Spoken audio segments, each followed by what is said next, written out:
Hi, this is Electronics. In this video I will repair and modify this iPhone docking station.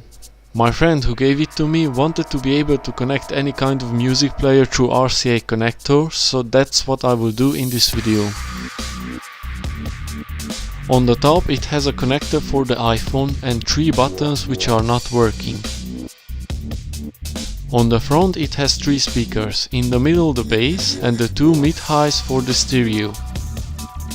On the back it has an audio in connector, a yellow video output connector and a simple on-off switch. I tried the audio in connector but it is not working, later I will explain why. I connect it to the mains voltage and turn on so you can see how it works when it is powered. It doesn't make any pop noise when I turn it on, so this means it might have standby function, or a wire between the speaker and the power amplifier is damaged, or the power amp can be faulty. The buttons on the top are lit, which means that it is on.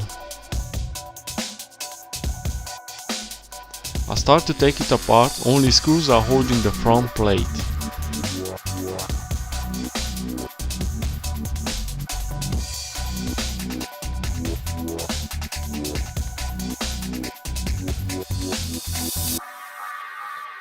The cables are not long, so I have to put some cardboard boxes to hold the front plate.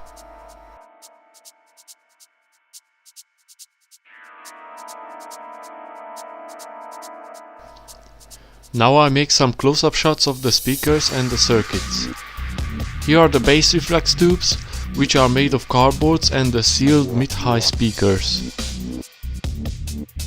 Inside you can see the transformer, the preamplifier circuit, and this is the power amplifier circuit. The power amplifier ICs are TD8922BTH, which are Class D amplifiers. One is in stereo configuration, the other one is in bridge configuration for the bass. I link the datasheet in the description below. Next, the source of the problem must be identified. I made a list which components can cause the problem. First, the connection between the input connector and the preamplifier circuit. This can be measured with the help of a multimeter using the continuity tester. I recently made a review video of a good multimeter, here you can check it out. After disconnecting the wire from the preamp circuit and measuring it, it turned out to be good, so the problem is not here.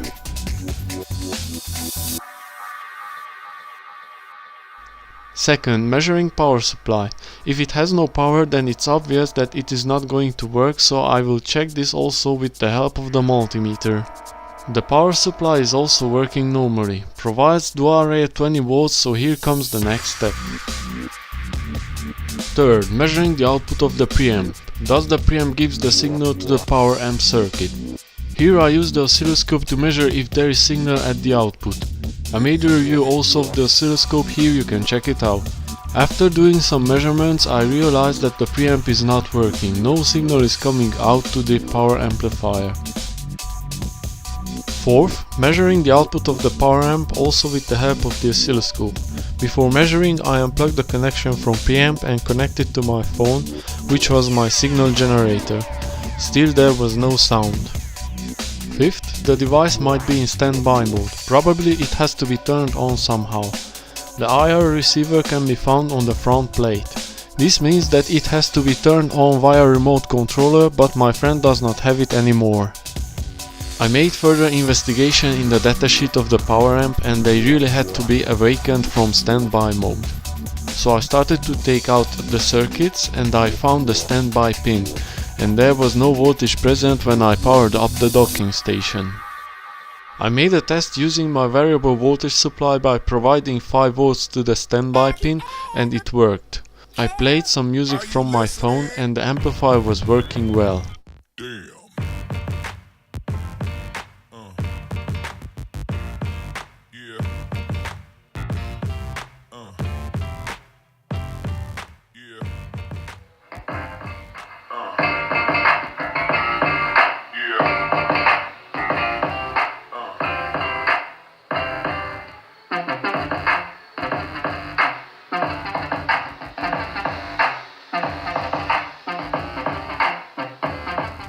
The next step was to come up with a delay circuit. This was important because the standby pin should be active only after the amplifier.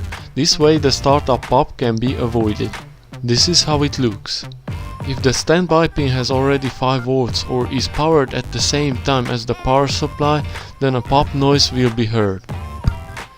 If the standby pin is powered with a delay compared to the power supply, then no pop noise will occur.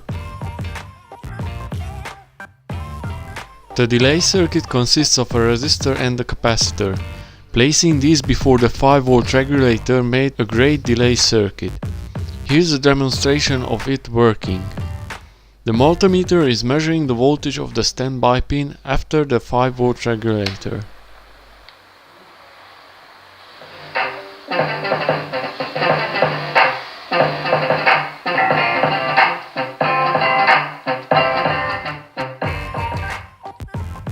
After this, I made the preamp circuit with the low pass filter for the bridged amp.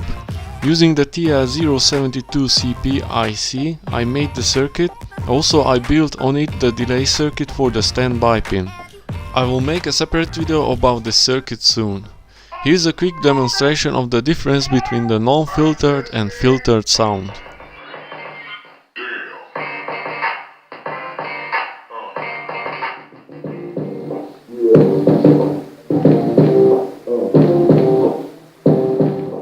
After installing the circuit and the RCA connectors, the iPhone docking station was working perfectly with any kind of device.